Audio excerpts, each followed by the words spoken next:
म पहिला हुँदै यहाँदेखि फुलहरू रोपेको पलाउँदै। ओ मम्मी यता तल धुवा उड्दैछ नि। बोजूसँग बसिरहेको छ सुँगुर। सानो पाल्नु भएको छ मेरो मम्मीले। मेरो मम्मी ती कान्छा रुँदैन पो त उठेर। आमै कान्छा हाँसिदेऊ आमै। यो मान्छेहरू को हो? भन्थ्यो नि त तरकारी पकाउनु बाँकी थियो। बाख्रा पनि 1-2टा मात्रै छ। मेरो आमाहरूको पूजा गर्ने ठाउँ। मैले एकचोटि लिएको थिएँ होइन मेरो बुढालाई माइती घरमा। एकदमै गाह्रो हुन्छ यहाँ चाहिँ दाउरा पाउनु। मेरो बुढाले के भन्नु भने यहाँ तराईमा त मेरो ससुरालीमा त दाउरा खोज्नु त सुन खोजेको बराबर। हाम्रो घरभन्दा मेरो माइती घर एकदमै सुन्दर छ। हेलो साथीहरू, फेरि पनि स्वागत छ बुढाबुढी इन्टरटेनमेन्ट युट्युब च्यानलमा। आज त म एकदम राम्री भएर हजुरहरूलाई एकदम नयाँ एकदम सुन्दर ठाउँ देखाउन गइरहेको छु। त पनि मेरो माइती घर देख्न सक्नुहुनेछ। मेरो माइती घर एकदम घाम लागेर उज्यालो आकाश भएर एकदम कस्तो राम्रो देखिरहेछ। मजा आयो माइती घर आएको छु है। आज म र नानी आएको छु माइती घर। अनि हजुरहरूलाई चाहिँ म मेरो माइतहरूको सबै वरिपरिको ठाउँहरू देखाउने छु है। अनि देख्न सक्नुहुनेछ मेरो माइततिर चाहिँ यस्तो ठाउँहरू रहेको छ। यस्तो छ है। एकदमै मलाई चाहिँ राम्रो लाग्छ क्या। यो चाहिँ हो मेरो घर।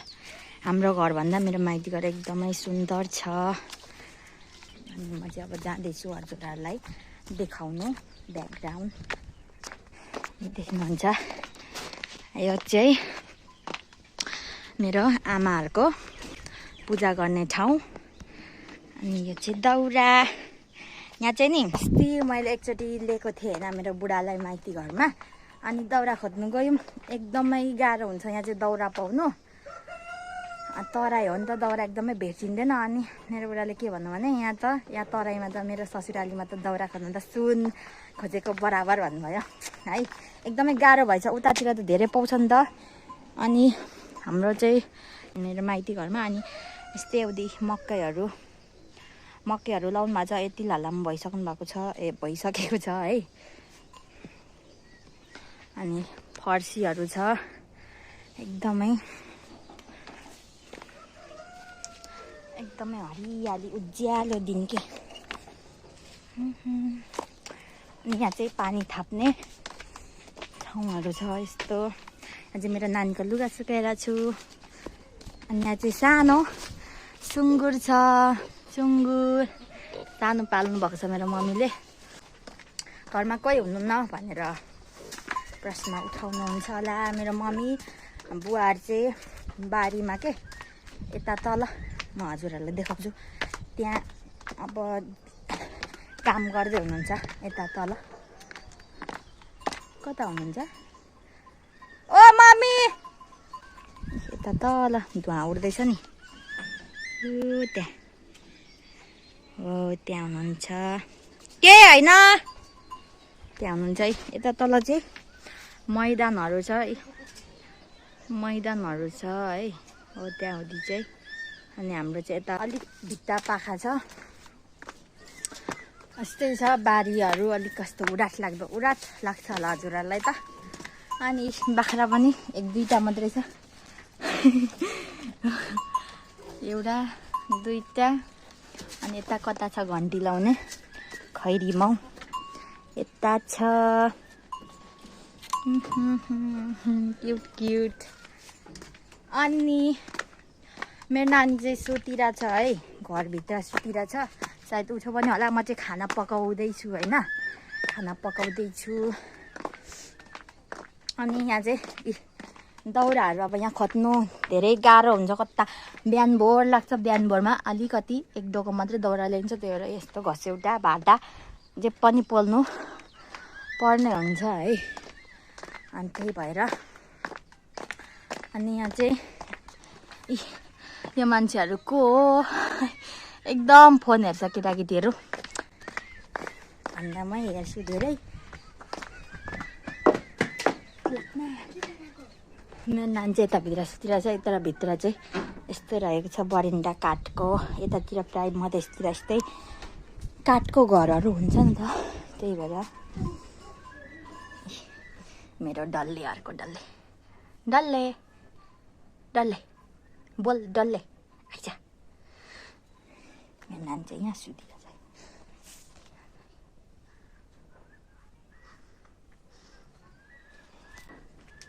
अहिले फेरि उठेर झगडा गर्छु, त्यही भएर म साह्रो बोलिनँ के। म चाहिँ मामा पकाउँदैछु क्या खाना है।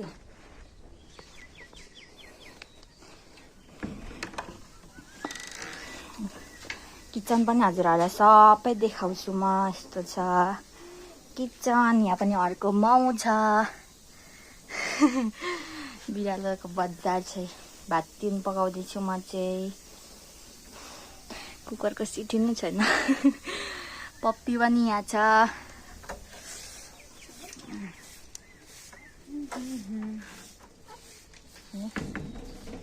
मेरो घरहरू चाहिँ यस्तै रहेको छ, एकदमै धेरै। म पहिला हुँदै यहाँदेखि फुलहरू रोपेको पलाउँदैछ पानी परेर। यो यस्तो खालको क्या यो फुल चाहिँ होइन, रातो फुल चाहिँ कति लामो त्यस्तो खालको मैले कता कतादेखि ल्याएर रोपेको है। उ त्यो खालको के फुल चाहिँ उ त्यो खालको हो है। एकदमै मलाई फुलहरू चाहिँ रोप्नु रहर लाग्छ, मनपर्छ। तर अब के गर्नु, मेरो नानी चाहिँ उठ्यो सक्यो है। मेरो मम्मी पनि कामदेखि आइसक्नु भयो। मेरो मम्मी मेरो छोरा चाहिँ उठ्यो है। आमै मेरो छोरा त कति ज्ञान छ, रुँदैन पनि त उठेर। आमै कान्छ हाँसिदेऊ, आमै नि कति ज्ञानी छ मेरो छोरा। अनु कान्छ अनु, म बुता गर्छु अनु। हाँसिदेऊ आमै आमै नक्कले। साह्रो रुन्छ आमै, उठेपछि रुने ऊ छिछि भन्नुहुन्छ उहाँहरूले। ऊ तपाईँलाई हेर्दै हुनुहुन्छ नि त कान्छ। अब मामाम खान्छ। म चाहिँ यहाँ खोले मामाम दिनुलाई जाँदैछु किचनभित्र। बुई नानीलाई चाहिँ मैले स्पेसल खोले मामा चाहिँ पकाएको छु नि त। लट्टे अनि चिच्ची अनि मामाम यम्मी छ मम्मी भन्दै खान्छ पछि। अब मेरो नानी चाहिँ होइन, मेरो नानी चाहिँ 6 महिना पुग्यो। अब मामहरू खोले त्यस्तो सागसब्जी मासुहरू सबै मैले दिनु थालिसकेँ नि त। त्यही भएर मैले आज माम पकाएको छु मेरो छोराको लागि। यो चाहिँ देख्न सक्नुहुने चाहिँ लट्टे र मासु थोरै अनि खोले विलिप्त पाराले उसलाई मिठो होस् भनेर पकाइदिएको छु। ल अनु कान्छ माम खानु। मेरो छोराको चाहिँ माम यो चाहिँ सेली जान्छ, त्यही भएर यता मुनि मैले पानी तातो पानी हालेर तात्तिँदै गर्छ नि त, त्यही भएर मैले यस्तो गर्छु। मेरो छोरा चाहिँ बोजूसँग बसिरहेको छ। आमी आमी मामु देखेर अन्ने अरे। ल अनु कान्छ अनु कान्छ अनु अनु अनु। नानी माम माम माम माम माम माम कान्छ माम माम चिची। पानी खानुपर्छ नि त कान्छ, पानी पानी नखाइ हुन्छ। खानु खानु आमाम सबै मामाम पोखाएर छाडा छाडा कान्छ।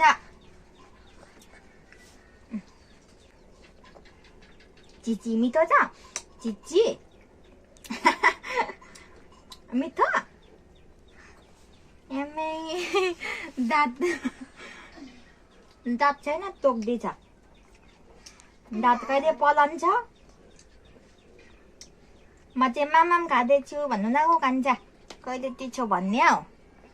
मेरो छोराले चाहिँ मामाम खाइसक्यो।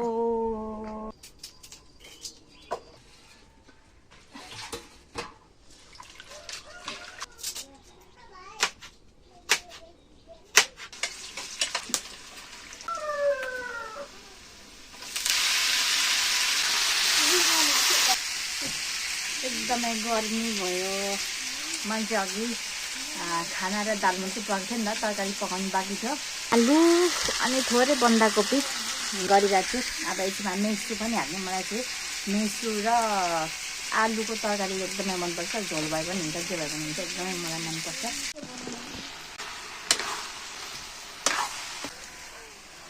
जेरो हुन्छ एकदमै गर्मी भयो। एकदमै गर्मीले मर्न आँटिसक्यो यहाँ तराईमा। पाहाडमा बस्ने बानी है। मेरो तिउन चाहिँ अब फाइनली पाकिनु सक्यो। मेरो तिउन चाहिँ पाको।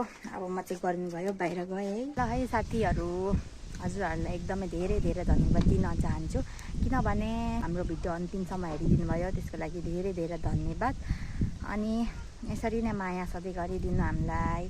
अनि यदि नयाँ हुनुहुन्छ भने हाम्रो च्यानल चाहिँ सब्सक्राइब गरिदिनु नबिर्सिनु होला है। यति भन्दै म चाहिँ बिदा हुन्छु। बाई।